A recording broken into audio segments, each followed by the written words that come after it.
Hola queridos usuarios, en este video vamos a abordar el tema de la cruz keynesiana, un instrumento que les va a permitir poder analizar de mejor forma los cambios que se pueden dar en la demanda agregada y ver cómo es el papel en este caso de las existencias, que es algo que vamos a ver en este capítulo. En primer lugar, vamos a empezar con un repaso genérico de lo que es esta ecuación fundamental, donde tenemos que I, que es igual, ya, la renta es igual al gasto, como es igual a la producción, o algo que tienen que tener muy en claro para macroeconomía, es igual al consumo, gasto en consumo, más un gasto en inversión, más un gasto en consumo de gobierno o en, digamos, también en consumo de bienes y servicios por parte del Estado. ¿Qué es lo que nos quiere, qué es lo que quiero decir con la cruz keynesiana? La cruz keynesiana se basa en dos conceptos. Uno, que es el gasto efectivo, y el otro es el gasto planeado. La cruz keynesiana dice que esta ecuación, ¿ya?, es igual al gasto planeado. ¿Por qué? Básicamente porque la diferencia entre estos dos se plasma lo siguiente. El gasto planeado es lo que desean los agentes económicos, ya sean las familias, las empresas o el gobierno, que es lo que desean ellos gastar en la economía. Por ejemplo, las empresas desean, por ejemplo, abrir 5 plantas, por ejemplo, para procesar vehículos. Armar vehículos, fabricarlos, etc. Ese es un deseo, un anhelo, y para ello se planifican para poder fabricar más vehículos. Lo mismo pasa con el gobierno. El gobierno también tiene expectativa de, por ejemplo, aumentar la infraestructura pública, etcétera, a través de la inversión pública. Entonces, esos anhelos o planes es lo que se llama el gasto planeado. Es lo que planean hacer los agentes económicos. Mientras que el gasto efectivo es el gasto que realmente se realiza. Yo, por ejemplo, puedo tener el anhelo de vender 200 vehículos, pero a veces, por problemas económicos o por expectativas que tienen los agentes, en este caso los consumidores, muchas veces a veces creen los consumidores que no van a ganar tanto dinero el próximo año, entonces ellos ajustan su consumo y obviamente no compran tantos autos. Entonces ahí está el juego de la expectativa. ¿Qué es lo que hago como empresario? Obviamente me voy a quedar con un stock de productos porque obviamente no voy a vender todos los autos. Entonces ahí contrasta el concepto de efectivo con planeado. El planeado es un anhelo, el efectivo es algo concreto, algo que ha ocurrido. Entonces, para poder plasmar la cruz keynesiana, el gasto planeado es igual al gasto en consumo, el cual todos sabemos que depende de la cantidad de ingresos que tengamos más un consumo base. La inversión y el gasto, en este caso el gasto en bienes y servicios por parte del gobierno, lo vamos a asumir como datos dados. ¿Eso qué significa? No vamos a adentrar de cómo el inversionista en este caso determinó su decisión de inversión o cómo el gobierno determinó su presupuesto, sino que simplemente vamos a tomar el total de cuánto va a ser, en este caso, la inversión que el inversionista quiere realizar para el próximo año y, en el caso del gobierno, cuánto es el presupuesto que tiene proyectado tomar en cuenta y ejecutar. Y eso va a ser nuestro gasto planeado. ¿Y qué es lo que plantea la cruz keynesiana? Que tanto el gasto efectivo, que es el que realmente se realiza, con el gasto planeado, el deseado, son exactamente iguales. O sea, lo que yo planeo hacer para el próximo año, o lo que se planea hacer en la economía ahora, ya, es igual al efectivo. O sea, lo que realmente se gasta en la economía. Y ese es el supuesto fundamental para encontrar el equilibrio económico en el corto plazo. O sea, de forma instantánea. Por tanto, ¿qué es lo que nos quiere decir en este caso la cruz keynesiana? Aquí hay un papel sumamente fundamental. Hayamos visto, ¿cierto?, lo que era la ecuación fundamental, y dentro de esa ecuación fundamental tenemos la inversión. La inversión básicamente aumenta por los cambios que nosotros realizamos en el capital, pero aquí se suma un concepto sumamente relevante. Lo de capital lo hemos visto en videos anteriores, pero no hemos visto lo que es las existencias. Las existencias son aquellos insumos, productos que las empresas no han ocupado, en el caso de los insumos, para los procesos productivos, o en el caso de los productos son productos que no han logrado vender en el mercado. Entonces, ¿qué hacen las empresas? Como las empresas tienen balances o tienen estados financieros o contables que tienen que saber, ya, llevar a cabo y además armar, las existencias son aquellos productos que, como no se venden, las empresas se los compran a sí mismas y los agregan en estos estados como inversión. ¿Por qué? Porque como son productos que se almacenan en bodega, entonces se sabe que yo los compro hoy en día para posteriormente en el futuro poder lograr venderlos. Entonces, ¿qué significa eso?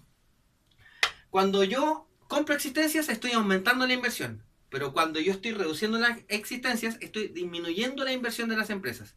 ¿Por qué? Es algo obvio. Si esto se considera como inversión y si yo estoy empezando a venderlo, estoy disminuyendo la inversión de la empresa porque me estoy quedando sin stock. Entonces, el papel de las existencias en este modelo es bastante relevante. Porque como podemos ver, aquí voy a poner G. El G va a ejemplificar el gasto planeado y el gasto efectivo. Y acá abajo voy a poner I y PIB. En este caso la renta y la producción. Entonces, acá hay una línea, una recta, que es el gasto efectivo, el cual nos dice que tiene una pendiente de 45 grados. ¿Qué significa eso?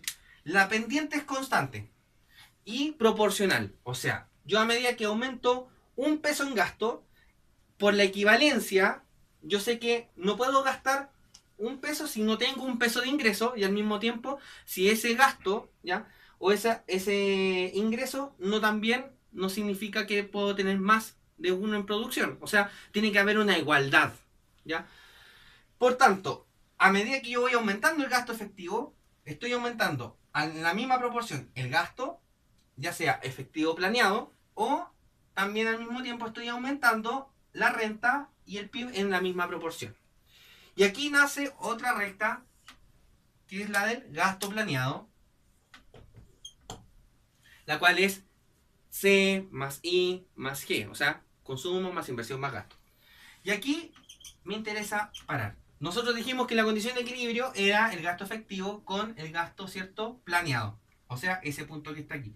Por tanto, si nosotros tiramos una línea entrecortada hacia acá, vamos a tener el gasto planeado y el gasto efectivo, y aquí al mismo tiempo vamos a tener el producto de equilibrio.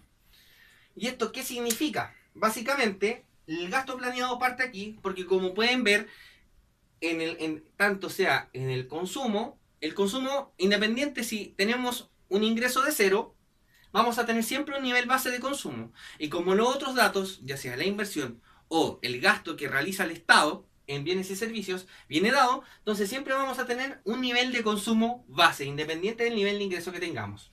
Por eso parte un poco más arriba y no parte en el cero como lo hace el gasto efectivo. Entonces, ¿cuál es la gracia del modelo? En primer lugar, para poder explicar el papel de las existencias, vamos a fijar un punto. Supongamos que tenemos un ingreso, una renta 1 y una producción 1. ¿Ya? Si tiramos una línea vertical nos vamos a dar cuenta que el gasto efectivo es mayor que el gasto planeado. ¿Eso qué significa? Como el gasto efectivo es lo que realmente realizan las empresas o es lo que realmente producen las empresas, nos vamos a dar cuenta que en este caso las empresas están produciendo mucho más de lo que realmente los agentes económicos están consumiendo o están gastando. Por tanto, en este caso se genera un aumento de las existencias. ¿Por qué? Porque significa que las empresas, por lo general, al producir mucho más, tienen que, y al enfrentarse a una demanda un poco débil, entonces lo que suele suceder en estos casos es que las empresas tienden a guardar como stock los productos no vendidos. Como consecuencia, esto arroja que al haber más existencias, las empresas dejan de producir. Porque obviamente, al tener stock, significa que no necesitan seguir produciendo mucho más. Y por tanto, se da un proceso de ajuste. Al tener más existencias, despiden trabajadores para reducir su producción y acercarse al equilibrio inicial. Ahora, ¿qué ocurre cuando tenemos una situación contraria? Cuando tenemos que el gasto planeado es mayor al gasto efectivo. Aquí nos vamos a dar cuenta, en el caso de una producción 2, que al tener un gasto planeado, o sea, un gasto deseado por los agentes mayor que el que realmente se ha producido en la economía, vamos a tener que, por lo general, un ajuste positivo hacia la producción. O sea, vamos a aumentar la producción. ¿Por qué? Porque como las empresas han guardado stock de periodos anteriores donde ha sido bastante malo, Entonces, o sea, bastante bueno, pero en términos malo en términos de demanda. Entonces, como ahora la demanda deseada aumenta sobre la demanda, en este caso la producción efectiva que tiene la economía, empiezan a vender las existencias o los inventarios que tienen las empresas. Y por tanto, las empresas ven que en algún momento no van a poder satisfacer esta demanda creciente que hay. Entonces, las empresas ¿qué hacen? Aumentan su producción. Y para ello, tienen que contratar trabajadores. De tal forma que la producción que está aquí, como es más baja que la inicial, tiende, ¿cierto?, a converger o acercarse para llegar hasta su punto de equilibrio. Entonces, cada vez que vean alguna estadística de inventarios, por ejemplo, negativa, estamos hablando, en este caso, de este punto. Un ejemplo de ello es cuando una economía está en un periodo económico bastante malo y en ese caso, cuando están en periodos económicos malos, las existencias aumentan.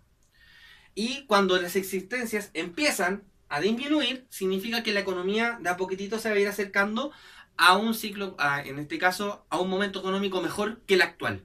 Ahora, cuando las existencias aumentan, significa básicamente que la economía está empezando a tener una demanda más débil y por tanto eso implica que al tener una demanda más débil, significa que las empresas van a empezar a despedir trabajadores y por tanto va a empezar a disminuir el crecimiento o en este caso va a empezar a disminuir la demanda de productos.